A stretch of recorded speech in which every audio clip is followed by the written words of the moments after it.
Assalamualaikum warahmatullahi wabarakatuh.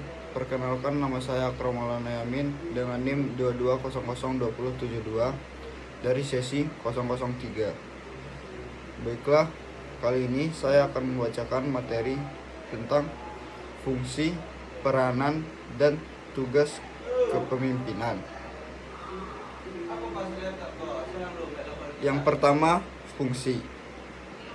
Usaha kepemimpinan untuk mengefektivitaskan organisasi atau lembaga harus dilakukan dengan mempergunakan strategi yang paling tinggi jaminan kemampuannya untuk mencapai suatu tujuan.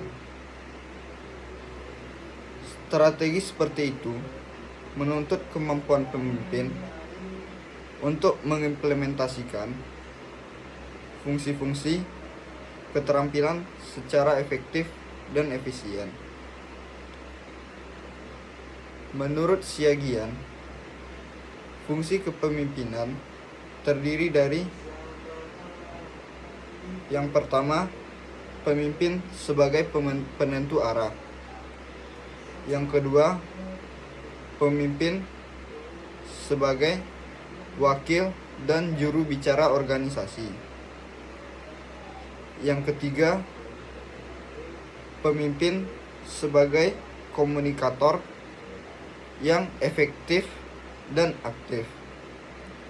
Yang keempat, pemimpin sebagai mediator. Yang kelima, pemimpin sebagai integrator.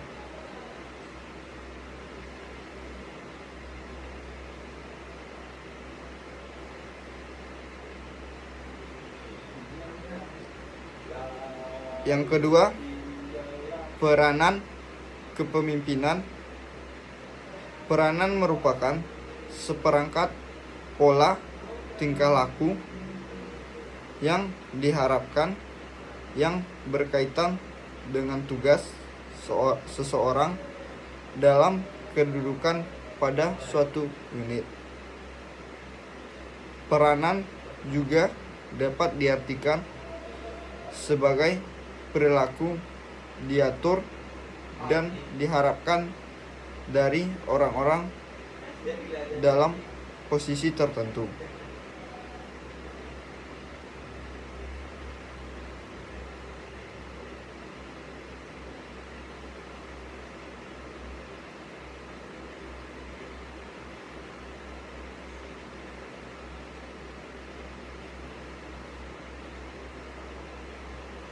Menurut Nanus, sebagaimana dikutip Sarudin dan Asrul, ada 4 peranan kepemimpinan yang efektif, yaitu yang pertama, sebagai penentu arah.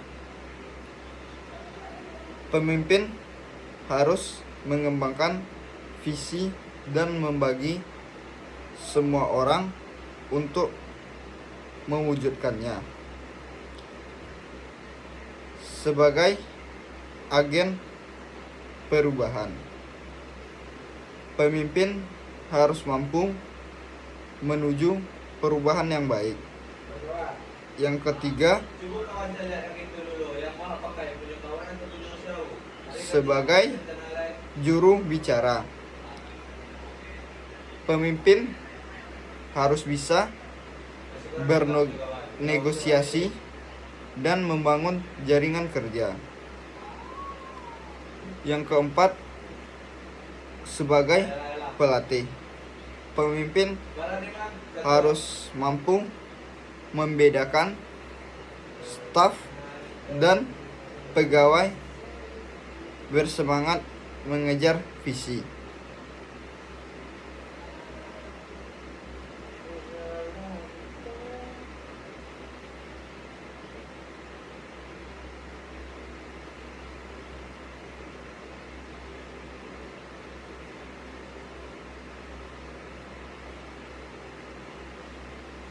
Yang ketiga, tugas seorang pemimpin.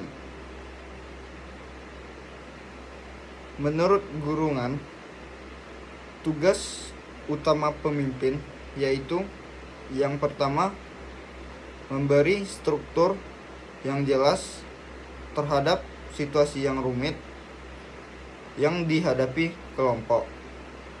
Yang kedua, mengawasi dan menyalurkan tingkah laku kelompok. Yang ketiga, merasakan dan menerangkan kebutuhan kelompok pada dunia luar, baik mengenai sikap, harapan, tujuan, dan kekhawatiran kelompok. 4. Sebagai konselor. Pemimpin di sini juga bertugas sebagai konselor. Yang kelima, sebagai infrastruktur atau pengajaran yang baik bagi anggota yang ada di bawahnya. Yang keenam, memimpin rapat dan mengambil keputusan.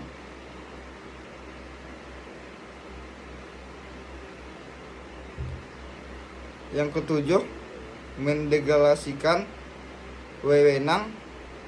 Seorang pemimpin yang bijaksana haruslah mendelegasikan sebagian tugasnya serta wewenang kepada bawahannya. Sekian materi dari saya. Apabila ada kesalahan, saya mohon maaf. Assalamualaikum warahmatullahi wabarakatuh.